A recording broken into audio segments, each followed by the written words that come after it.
Life is uncertain. Stop in and see me, State Farm Agent Jason France, on the west side of the Clinton Square, or click our icon at DeWittDailyNews.com and see how our full lineup of State Farm insurance and financial services can help protect your family. Local farm broadcaster Jared White covers the local agriculture news you need to know. Hear his reports by downloading the free WHOW mobile app.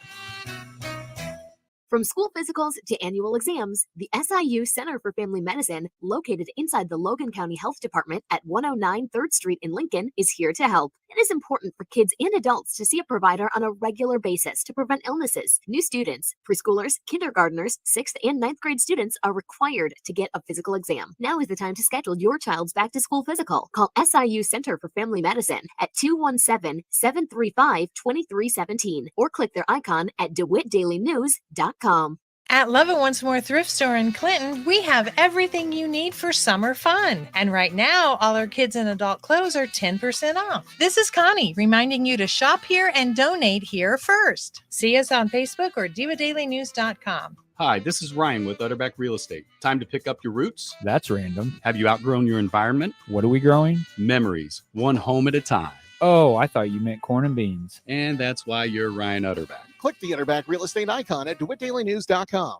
This is Pastor Paul Stroop, Clinton Presbyterian Church. Allow me to lead us in a word of prayer. Oh God, we pray for all those impacted during this pandemic. Remind us what it means to live in community and help us to have concern for others above ourselves. During these challenging times, guide us to spread hope and not fear, to find unity, not division. Give us the courage, the strength, and an unwavering trust in you. In your name we pray. Amen.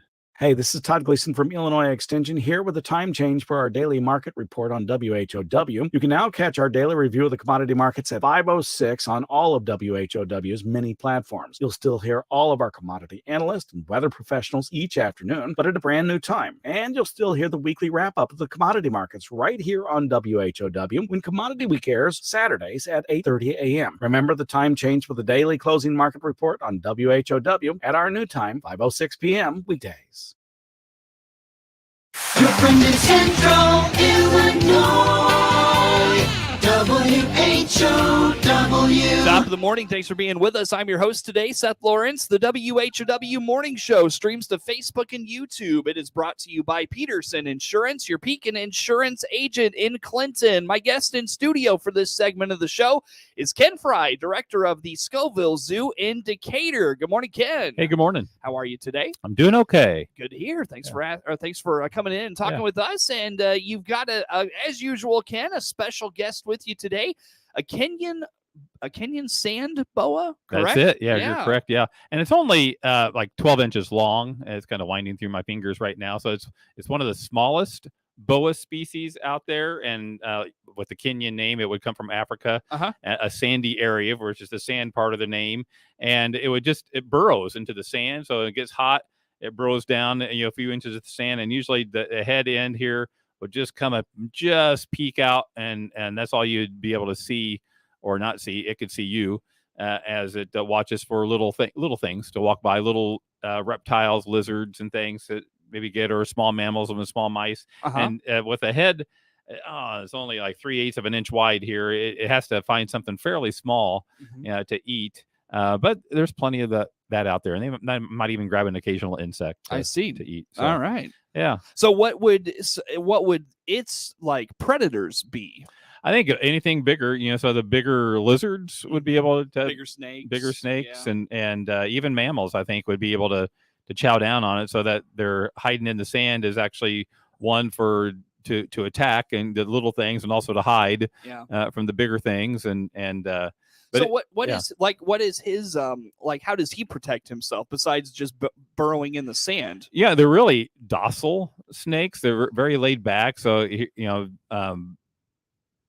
now it's digging his head into my hand here, but as I say, docile. And does that hurt? No, I was just kind of seeing what he's going to do. Yeah, and so they're very laid back, very easygoing snakes, and I think it's kind of used to being held and handled, and And so yeah, they're very very non-aggressive, I guess you'd say. So if they were attacked, they would probably just be eaten, and so that's why they have to use the sand to kind of hide. And the skin coloring is a brown and white cow, kind of Jersey cow pattern, and then the white underbelly.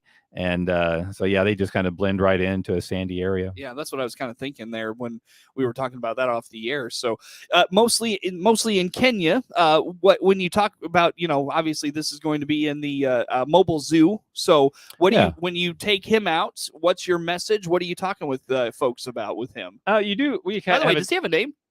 Yeah, I'll see. Adondo or Donzo or something like that. Okay. It means second twin or something like that. Okay. So yeah, it's one of those weird names that somebody came up with. So I call him Pete, but because that's easier to say than Aldonzo. I call him Pete. Yeah, but he. I thought you were going to say like Donnie or something like that, yeah. But Pete. But yeah, for the mobile zoo presentations, we have one on adaptations and how this particular snake may have adapted to that African climate of being able to burrow into sand and be able to strike out from sand areas and be able to hide in the sand and adapting to a hotter climate in a Sahara sandy kind of area. So yeah, you just kind of talk about how they adapted to those climates and how they survive. I see. Yeah. All right. So when it comes to the kids and handling them, I bet a lot of kids are probably interested. I mean, you get a smaller snake, you talk about it being kind of docile, probably a good introduction to the snake species, if you will. I think so. It's a pretty non-threatening. And when we first got it, it was just a youngster at that point. So it's only 5 years old right now, but obviously this still fits in my one hand. Is he going to get much bigger? Yeah, a little bit bigger. It might get up to 18, 20 inches or so. But when he first came, it was probably only 5 inches long, and it was just like this little S in my hand.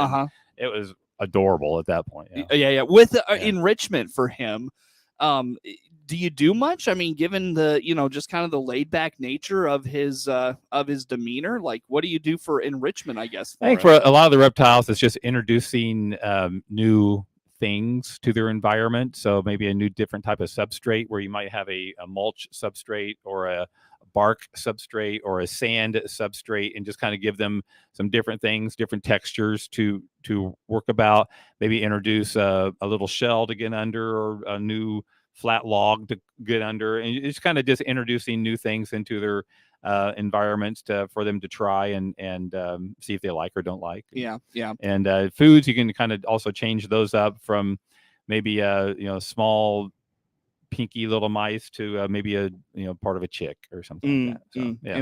Interesting stuff. Well, anything else on Pete, if you will? Yeah. Aradondo or whatever his name the is. Kenyan Sand Boa. Yeah. No, I just they're just fun little snakes, and they in part of the pet world, they're probably pretty easygoing to take care of and to handle, and kind of like the corn snake that we have here in the States. It's just a good easygoing snake.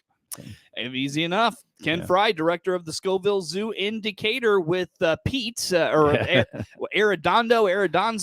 aka Pete. But anyways, Ken, let's talk a little bit about 4th of July weekend at the zoo. Can't believe it's already the 4th of July. July is here, isn't it? Yeah, and the summer's just kind of whizzing by. So, it really is. Yeah, so July starts today, and this is the 4th of July weekend, and on Monday, the actual 4th holiday, of course, we're open, and people are welcome to come to the zoo. We open at 9:30 that morning. The last admission is at 5 o'clock. You can stay out in the zoo till 6 at that point.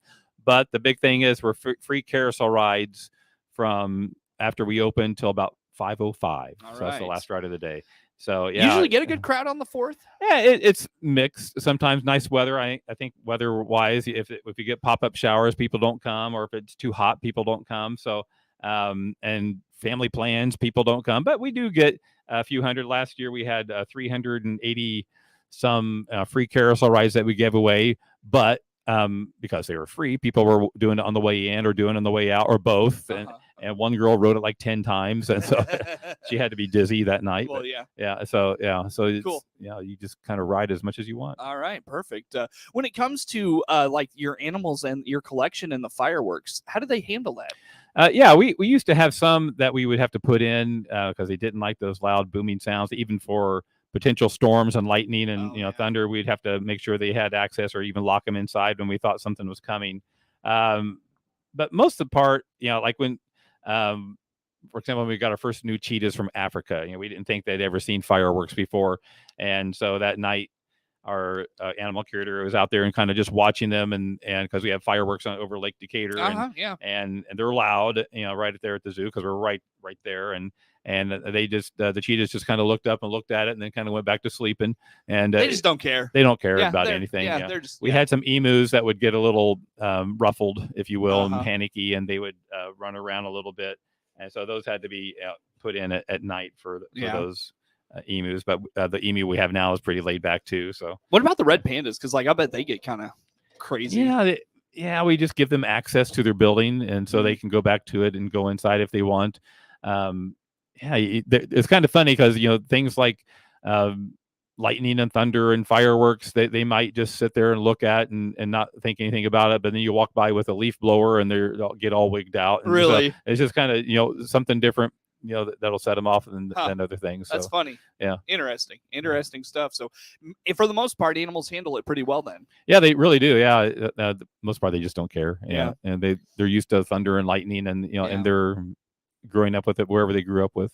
I see. All right. So with the 4th of July holiday, Ken, anything else you want to mention we haven't touched on?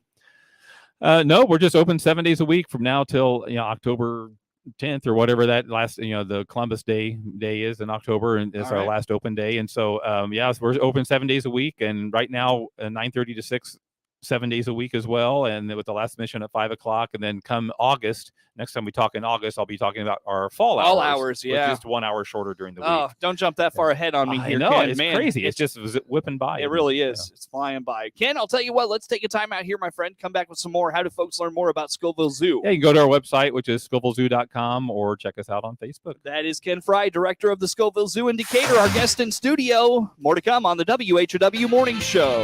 WHOW. Your own home without the maintenance. If you're 55 or better, a beautiful Liberty Village villa could be yours. This is Erin, and I invite you to come take a tour of our move-in ready villa. Click the Liberty Village icon at DeWittDailyNews.com. Simply the finest. DeWittDailyNews.com is the area's leading local news source 24 hours a day, 7 days a week. Get the latest local news, obituaries, police blotter, weather forecast, and more with no paywall. Head to DeWittDailyNews.com to get the local information you need to know. Warner Hospital and Health Services in Clinton is your local trusted source for compassionate care. CEO Paul Scourin here, and I'm proud of our team of providers and staff that provide a culture of caring and safety. When you need emergency care, the Warner Hospital 24-hour emergency room provides the latest CT technology for the most accurate diagnosis. Our walk-in clinic provides convenient care without an appointment, Monday through Friday. And our physical therapy team gets you from setback to comeback. Warner Hospital and Health Services in Clinton provides compassionate care close to home. At Central Illinois Outdoors with me, Jared White, we want you to be a part of the program as well via the Archer's Alley Catch of the Week. Each week, we'll select one of your pictures submitted at centralillinoisoutdoors.com and invite you to tell your story of the great outdoors. We're looking for your kid's first catch or even your first big buck. There's a simple, easy form you can fill out on your phone or computer at centralillinoisoutdoors.com. Send us your story, send us your pic. centralillinoisoutdoors.com and the Catch of the Week, brought to you by Archer's Alley, North 22nd Street in Decatur. DeWitt County's #1 source for local news is on the air and online 24 hours a day. The latest local news stories are heard every hour on Central Illinois' news station, the Big 1520 AM and 92.3 FM WHOW. Stream live at DeWittDailyNews.com. They're also heard every hour on the station that's your easy choice, 95.9 FM WEZC. And to read the latest local news on your electronic device, including tablets, iPhones, and smartphones, go to DeWittDailyNews.com. DeWitt County's #1 source for local news is on the air, online, 24 hours a day. Your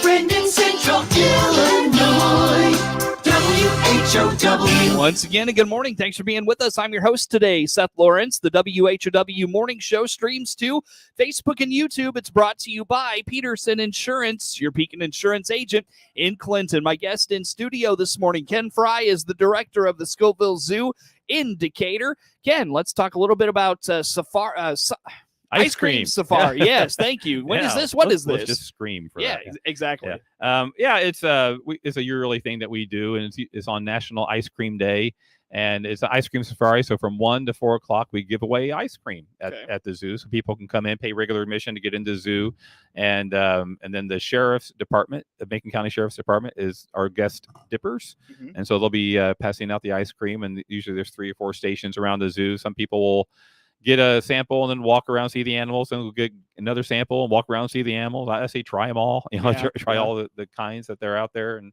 it's just a fun event. It's for a good hot day to eat ice cream and see animals. And the keepers usually come up with ice treats for the different animals as well. Like a pile, the Galapagos tortoises like to chew on ice. So they usually just put a pile of ice out there for them. And that's funny. And they usually, the camels, they put like their vegetables and things in and then freeze it, and then so it's like a little ice pop for them with vegetables in it that they can break apart and chew on, so they just do different things for the different animals as well. Cool. So again, when is this? It's July 17th, Sunday, July 17th, and the ice cream is 1 to 4 o'clock, so as long as supplies last. So, all right. Yeah, so it's we do it every year, and it's just a fun event. So I know there's some groups that actually they plan their summer reunions for that day, and so they come out there, and there'll be a family of 15 to 20 that they just kind of come out there and kind of spend the afternoon eating ice cream and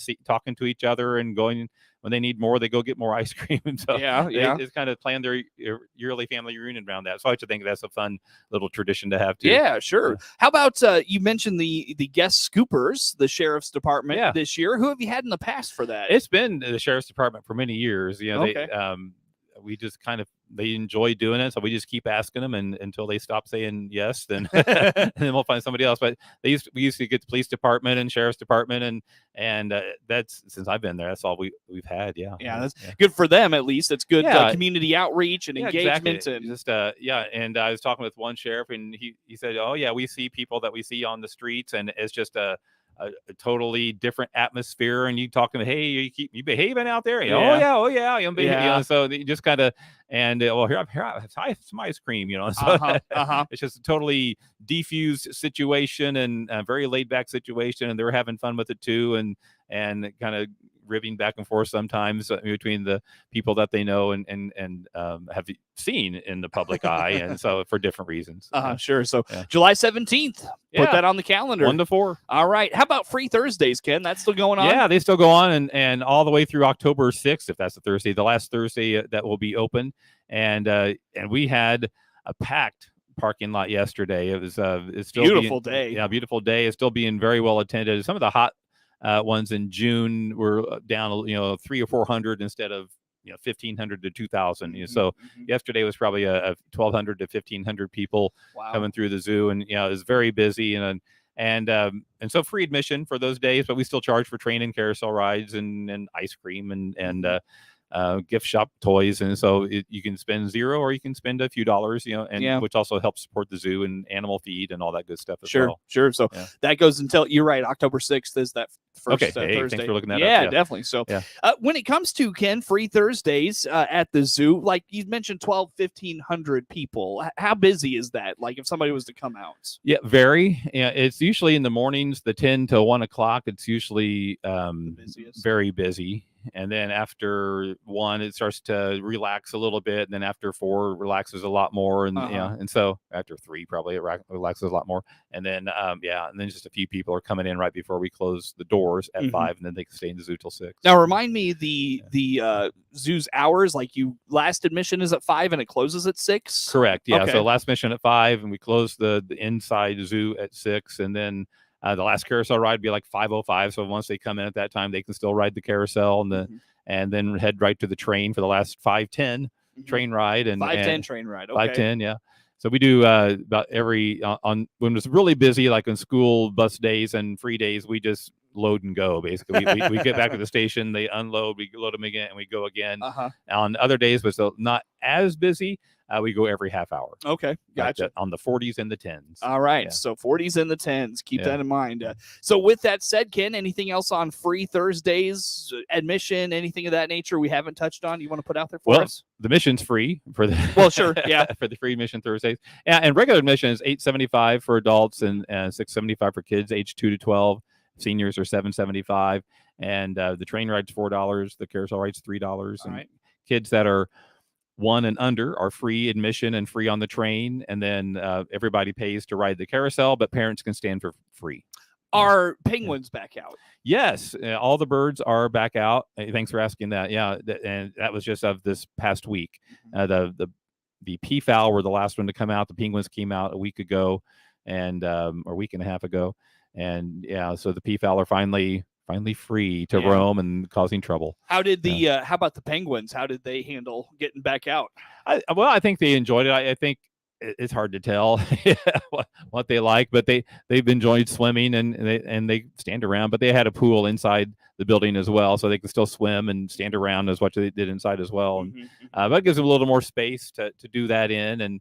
And yeah, I think they're enjoying it. Cool. Yeah. They like the people, like, are they just kind of like the cheetahs? They're just indifferent to everything. Yeah, sometimes they interact with people. Like there's a viewing window side where you're kind of above looking at the pool, over the pool, I should say, and sometimes they'll walk right up to the glass, and if you put your finger on it, they'll kind of peck at it or look at you. So sometimes they really interact with things that they're not quite sure what it is. And then on the pool side, where the underwater viewing, some kids will trace their finger along the wall, and sometimes the penguins will follow it. I know at the zoo with the glow necklaces, they really like those, and the glow necklaces are going over the viewing window, and the penguins were following those back and forth. Sure. Yeah, so cool. Cool. Now, I know you mentioned to me before we got started this morning, in the next month, you're going to have the AZA folks out for their, or what is that, like triannual visit? Every 5 years. Every 5 years. Yeah, I don't know what that is. I don't even know. I'm not. Penta annual. I don't know. You gave it a much better try than I would have, or could have. So anyways, they're going to be out. What are they looking at? How are you preparing? What's going on there?